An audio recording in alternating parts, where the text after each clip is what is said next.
Bonjour à tous. Alors dans cette vidéo, je vais vous présenter quelques outils que j'ai développés dans le cadre de l'évaluation par compétences dans notre formation d'ingénieur à l'ENIB. Chaque enseignement est décrit par un ensemble d'acquis d'apprentissage visés que l'on retrouve sur le site de l'ENIB. Pour mettre cette évaluation en place, j'ai donc développé deux types d'outils.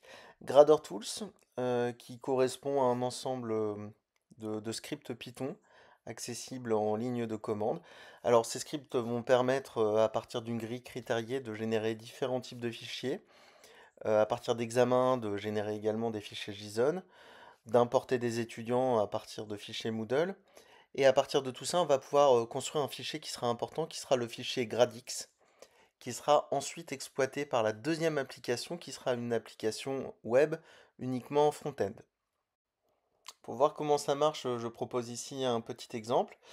J'ai un répertoire qui contient un examen que j'ai donné à des étudiants, cet examen que j'ai généré en LaTeX et qui est ensuite compilé en PDF. Donc vous voyez ici comment se présente l'examen. Alors cet examen est généré à partir d'un document LaTeX. Ce document LaTeX a une structure particulière. On va retrouver du coup des sections. Et dans chaque section, on va retrouver un ensemble de questions.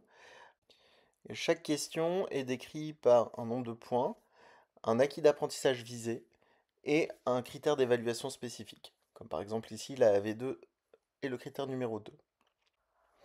En utilisant l'outil Grador Tools en ligne de commande, on va pouvoir générer à partir de ce fichier LaTeX un fichier particulier au format JSON qui va décrire l'intégralité de votre examen. Le programme à lancer s'appelle LaTeX Exam to JSON. Donc je le lance et ça va me générer un fichier qui par défaut va s'appeler exam.json. On peut voir le contenu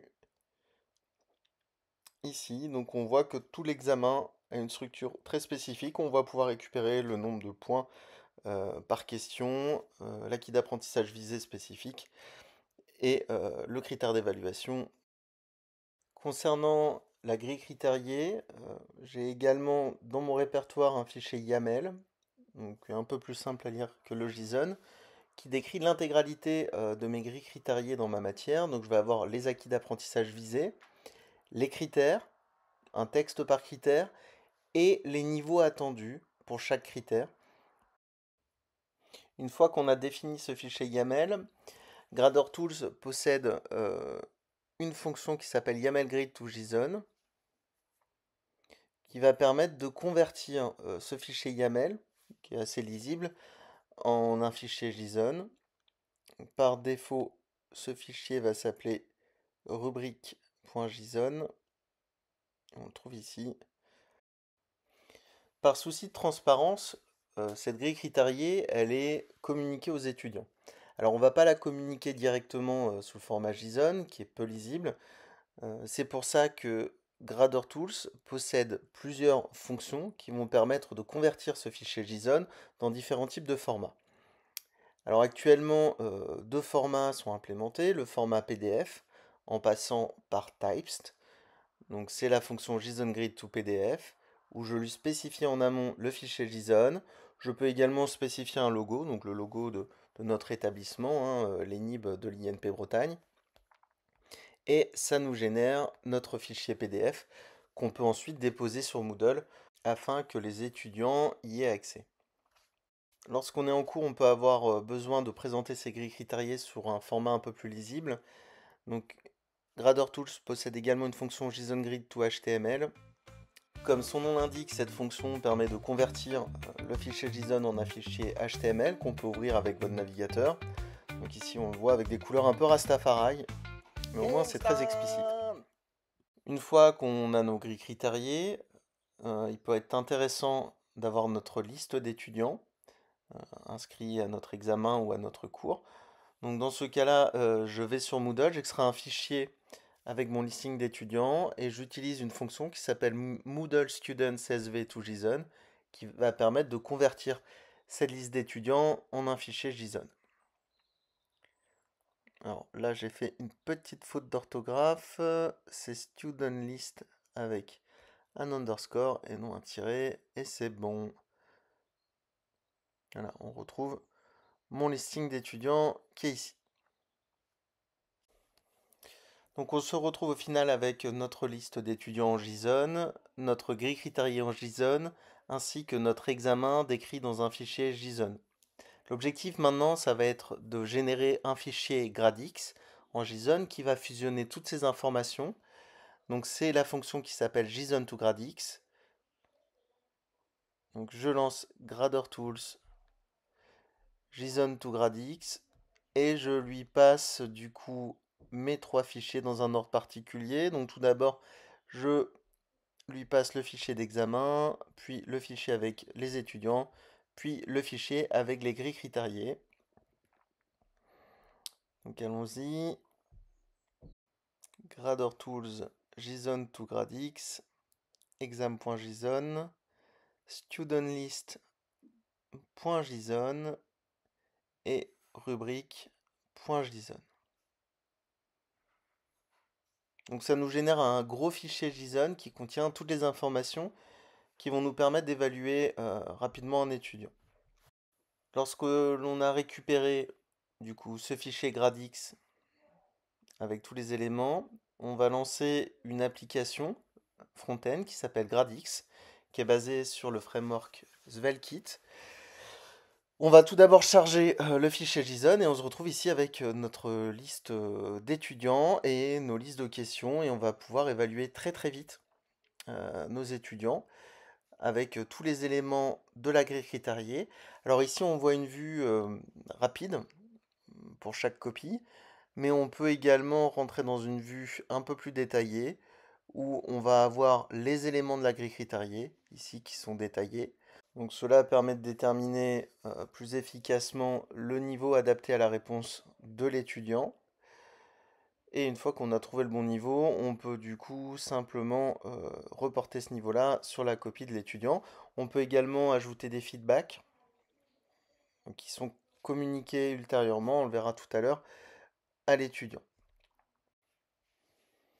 L'application intègre également un bouton tampon hein, pour taguer chaque copie. Alors, si je montre également d'autres fonctionnalités assez pratiques, quand vous notez la question d'un étudiant, on peut également comparer comment l'étudiant se positionne par rapport aux autres étudiants. Alors c'est une fonctionnalité très pratique hein, qui évite de recopier toujours la même chose. On duplique simplement le feedback qui est renvoyé à l'étudiant si deux étudiants se trompent de la même manière. Alors j'ai fait quelque chose d'assez rigolo, hein, puisqu'on est à l'heure de la Startup Nation. J'ai intégré également une connexion avec Olama. Donc si vous avez installé Olama sur votre ordinateur, on peut du coup spécifier un modèle et utiliser ce modèle-là pour venir corriger automatiquement les commentaires que vous avez écrits à votre étudiant. Donc ici, j'essaye de détailler un petit peu plus le commentaire à l'étudiant. Pour pousser un petit peu le vice, j'ai même intégré des styles de prof. Donc, par exemple, ici, si je pars sur le style un peu stalinien, je vais pouvoir commenter ce que j'ai mis à mon étudiant avec un style un peu stalinien. Donc, bien sûr, c'est juste pour rigoler, c'est pas quelque chose que je vais utiliser en pratique. Donc en utilisant cette application, on peut aller assez vite sur la correction de copies, hein. Donc là, je vais pas avoir le temps de corriger toutes les copies. Je vais aller vraiment très vite pour vous montrer les fonctionnalités. Donc l'idée c'est qu'une fois qu'on a tout corrigé, on va venir exporter sous le format JSON la copie. Donc je vais la récupérer, mon petit fichier JSON qui s'appelle du coup scoresheet 16.json et je vais pouvoir réutiliser les outils en ligne de commande GraderTools pour venir convertir ce fichier JSON en plusieurs fichiers PDF. Donc la fonction utilisée s'appelle gradix2pdf. Je passe le fichier qui m'intéresse et ça va créer pour chaque étudiant un répertoire qui contiendra le PDF avec les feedbacks. La génération est réalisée en TypeScript, donc c'est relativement rapide. Voilà, si avant je le faisais en latex, c'était beaucoup plus long. Là, la compilation est très rapide. On peut prendre un exemple de copie. Donc là, je vais regarder par exemple ce qu'a fait Joseph Fourier. Donc j'ouvre le fichier PDF. Je me retrouve tout d'abord avec ma grille critériée. On va voir pour chaque critère de chaque acquis d'apprentissage quel est le niveau d'acquisition de l'étudiant. Et ensuite, je vais avoir du coup une évaluation détaillée par question où l'étudiant aura accès au feedback que j'ai pu lui écrire. Merci à tous. Alors tous les outils sont disponibles en open source. N'hésitez pas à venir les améliorer.